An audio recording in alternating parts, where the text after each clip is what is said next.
How do you feel about managing your team during change? If you're like many of the managers I work with, you'll groan inwardly at the thought of yet another change on top of the day job. When are you going to find the time? Managing stress and looking after well-being during times of change has become a really common request from organisations wanting to work with me over the past few years. So I thought in today's episode, I'll share with you some of the practical tools and tips that I've shared with other managers. I mean, these are things that have helped other managers I've worked with. And in fact, they're things that have helped me too over the years. So what kind of change are we talking about first of all? Well, hello there. Welcome to Manage with Confidence with me, your host, Dr. Hayley Lewis. Each episode, I'll explore common issues that people managers like you often grapple with. For example, giving negative feedback or keeping your team motivated during change, or maybe you're trying to manage people with diverse needs. I'm here with you, giving you support when you need it so that you can manage with confidence. So sit back, grab a cuppa and find out what to expect from today's episode. Let's get some context. Not all change is the same. I came across a really helpful idea from Rachel Miller's new book, Successful Change Communication. And Rachel shows the different types of change and going so far as to categorise them. There are the obvious changes, what I like to call big change, and the less obvious smaller changes. So what do we mean by this? Well, the categories Rachel uses are as follows. So first of all, we have cultural change. So this might be, for example, a change to the organisation's purpose. We've then got technological change as the next category. So that might be something such as the introduction of generative AI or other forms of automation into your team. We've then got the category of physical change. So that might be a move to a new office location. There's then service or product changes. So, for example, a change to opening or closing hours. There's leadership change. For example, if your chief executive leaves or your line manager moves on. And then there's people change. For example, a team member leaving your team and then you're having to onboard and induct a new team member. So as you can see, change isn't always about a merger or an acquisition or the big stuff that we tend to think of. It can be that those everyday things as well, such as the exit and entry of team members. And the main thing I want you to take from this is that change is the norm. You might not like to hear it. From my perspective, change isn't on top of your job. It is the job. And maybe that's the starting point, not viewing and treating change as these big seismic events that you've simply got to shoehorn in, but rather they're things that are an essential part of your role as someone who manages a team of other people. And so really it starts with you. In the next episode, you'll hear me and my guest, Anne-Marie Barlow, talk about the importance of managers knowing who they are in times of stress. We know that line managers are one of the most important factors in determining the performance, motivation and well-being of their staff. So really this is about how you show up.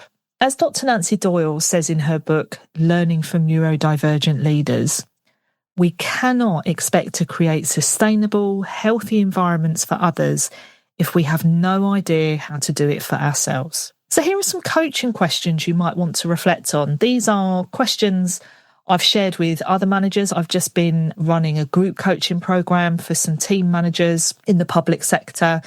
And we've been working through some of these questions. So I thought you'd find them helpful too.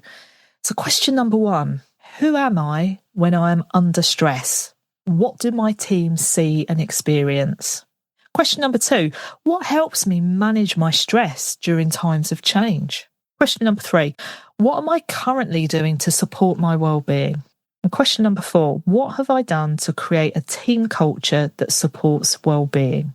So take some time to reflect on those questions. And you know by now, if you've followed me on LinkedIn or you've read any of my articles, you'll know I'm passionate about the power of reflection for managers.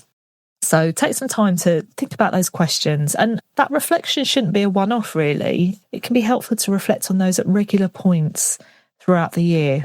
So next up is about focusing on what you can control. Let's face it, the world is a crazy place at the moment. There is a lot going on, and it can be so easy to get sucked into constantly monitoring the news or doom scrolling. I know I end up doing that, and I have to kind of step away from the iPhone, Hayley. So if you're doing that, you're not alone. But if we notice that we're doing it, we can then do something about it. Because doom scrolling and consuming the news all the time does little to help us. I would say it goes so far as to drain our energy. And this isn't helpful when you need your energy for managing your home, managing your working life, and when you're managing a team during change. So a concept I like to share with managers is the circle of control. And this originates from Stephen Covey's best-selling book, The 7 Habits of Highly Effective People. So I want you to imagine 3 concentric circles. So we have the outermost circle, which is called the circle of concern. And really, this is where we should spend the least of our time and energy. In that circle, there are things such as the economy, war and conflict, the weather, and so on and so forth. In the middle circle, that's called the circle of influence, and that's primarily about our relationships with and our relationships to other people. And the innermost circle is the circle of control, and ideally that's where we should focus most of our energy. The circle of control is about us. It's about the decisions we choose to make, how we choose to react and respond, what we say, what we don't say, etc. And in this crazy world where change is the norm, the one constant is us. The one thing we can control is ourselves. So here's an activity for you to try. I want you to think about an issue that you're worrying about, something that might be stressing you. It might be a change that you're trying to implement with your team. And now focus on that inner circle, the circle of control, and answer these questions. How can you choose to react to the situation? What decisions do you choose to make? What do you choose to learn from this situation? What do you choose to ignore? Who do you choose to involve? What help can you ask for? What attitude do you choose to have in response to the situation? And then the next thing I want us to look at is this idea that people react differently to change, and that's okay. I think one of the biggest frustrations I come across when I'm working with groups of managers and leaders is this idea of, why can't people just get on board with the change? It will make my life so much easier. But we're all different. Each of us reacts and responds differently to change.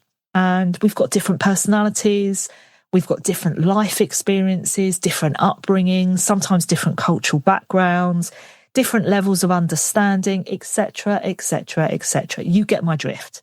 Because we're all different, it makes sense that you can get a range of different responses to change. But I do also understand how frustrating that can be for managers like you. I used to find it frustrating when I was a manager myself. Why can't people just get on board? But one of my favourite concepts to teach managers about is the change circumplex, as I call it. It was first developed by Shaul Oreg and colleagues, and this theoretical concept has been tested now in different organisational settings undergoing change. So it's not just a theory. For those of you listening going, oh, another theory, this is a theory that has now been tested in different organisations. And I'll share the links to the different studies in the show notes if you're curious about that. So I want you to imagine a circle split into 4. So the circle has arrows around it, indicating that we can move around depending on what is happening in relation to the change and how well we're supported and communicated with. So the vertical line cutting through the circle is about the level of energy and activity. So it goes from highly active and engaged through to inactive. And then the horizontal line that cuts across the circle is about emotions and feelings. So from negative emotions and feelings through to positive. You've got that in your mind. So if you imagine the upper left-hand quadrant, quadrant 1 is where the change resistors reside. These are the people who are feeling pretty negative about the change, and they are highly active and engaged. These are the people who will speak up, They'll ask challenging questions, they'll push back, they're engaged. If we move across to the top right-hand quadrant, quadrant 2 is where the proactive change group is. So these are the people that feel broadly positive about the change. And like the resistors, these people are also highly active and engaged. So they'll lean in to what you're asking them to do, they'll get involved. If we go down to the bottom of the circle, so the bottom right-hand quadrant 3, is where the change acceptors are. So these folk are positive about the change, but they're not particularly active or engaged. And then the lower left-hand, quadrant 4, that's where the change disengaged people are. These are people who are negative about the change, but they're not particularly engaged or active. And because they're not engaged or active, I think in the past, before this new concept came about, I think this group would have been lumped in with the change acceptors. I mean, how many times have any of us made the assumption that silence means agreement?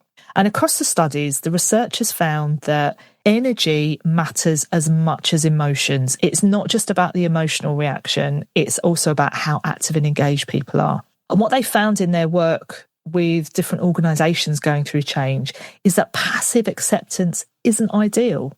And active resistance is actually better than silent disengagement because you've got something to work with. I've recently been working with a group of managers in a UK local authority in local government, and we've spent time creating a toolkit for working with each of these groups.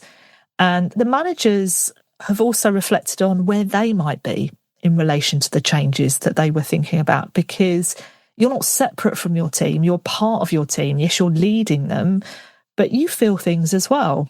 So let's have a look at the things that you can do depending on where you think someone is on that change circumflex. So for the change resistors, it's really important that you engage with them directly and constructively. Find out the root causes for their perspectives. Why are they feeling the way they're feeling? There could be some legitimate concerns there. It's really important with this group that you acknowledge their concerns, that you don't kind of gloss over them. It could be really helpful to channel their incredible energy into problem solving and feedback. So this is where asking questions can come in really helpful. I'd really advise that you avoid language that paints them as a problem, because that's only going to see some of that group further entrench themselves in being anti what's happening. Because really, at times, whether we like it or not, they can be a really valuable resource in uncovering blind spots and helping you avoid the trap of groupthink.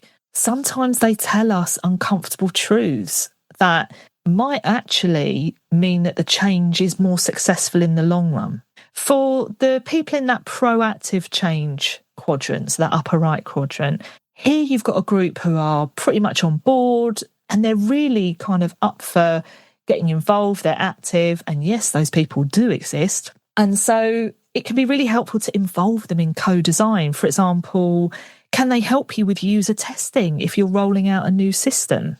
They're really great as change champions. They're at times able to influence their peers. They can be great role models, great mentors.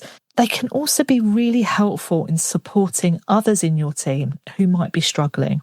And just as with the change resistors, you can work with this group and channel their energy into problem solving and feedback. They're a really valuable communication resource for you during change. A word of caution though, be careful not to overload people in this group. I've seen that happen before. And the sad thing is you can end up switching them off and moving them to a different set of feelings around the change. So just kind of keep an eye on that. With the change acceptance group, so that's the bottom right-hand quadrant, these are the people who are on board, but they're pretty passive, pretty inactive. Your aim here is to encourage them to be more active and contribute ideas. So this is where asking them specific questions can be really helpful rather than just kind of broad general questions. So rather than, could you give me feedback on this proposal, ask some specific questions around, I'd really like your views on the bit of the proposal that talks about this bit of the system.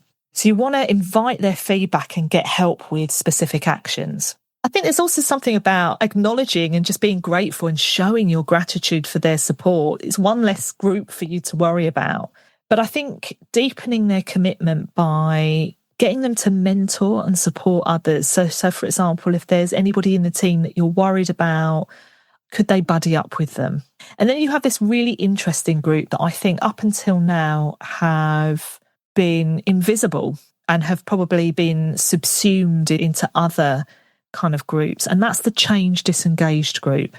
These are the people, left-hand quadrant, these are the people who are feeling negative, but you might not know because they're pretty inactive, not particularly engaged. They might be quite quiet, which if they were a formerly engaged, quite vocal member of staff, I mean, that's your first clue. So it can be really helpful to re-engage them through one-to-one conversations because you really want to understand the reasons for them becoming withdrawn. I'd advise that you don't call on them or call them out in the larger group because in my experience, that's only likely to make them withdraw further. So one-to-one, I think, is the way. And that's something that lots of the managers that I've worked with, that's an approach that they have found really helpful with people in this category. Your two key watchwords here are empathy and compassion. Those are the key leadership qualities to think about. Ask yourself, how can I be the most empathetic and compassionate self with this person? I think make it easy for them to participate. This is about small, simple actions and steps. Sometimes what I found when I've been working with teams during change is that people who fall into this category, they're simply feeling overwhelmed by the change. And so helping them break it down into the first small step they can take. And then maybe it's about you meeting with them more often. So then you meet them, see how that first step's gone, and then agree the next step. And your aim really as the line manager is to develop their confidence and self-belief by exploring with them their strengths and the lessons they've got from previous experiences of change or other challenging situations. There's a real power in that. You know, you've done it before, you can do it again. And so I hope you found that helpful. There's that reminder that change is the norm and it comes in all shapes and sizes. How we respond to it is in our gift. That's a choice, but we need to pay attention to ourselves. After all, you set the tone for how your team respond. It's not so much what you say, but what you do, and they are watching. On that note, the one thing I suggest you do from today's episode is reflect on who you are in stressful times. What kind of manager are you in the face of change? Next time on Manage with Confidence, we'll be hearing from organisational development and change expert Anne-Marie Barlow.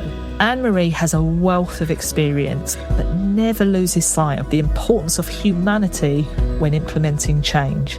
And that episode, you won't want to miss it. Thank you so much for listening to today's episode. Now, you've heard the one thing I suggested you do, but maybe there's something else you're inspired to do on the back of today's episode. So here's my question. If there was just one thing you'll do following this episode, what is it? Note it down, or even better, tell someone. Now, I love it when you comment and tell me the things you've been inspired to try after an episode, or even when you send me through a problem you want help with. So please email me at halopsychpod@gmail.com, and the email is in the show notes. Did you enjoy this episode? Then please show your love by leaving a review and giving it a rating. It really helps other people to find my podcast. Thank you once again, and in the meantime, go and manage with confidence.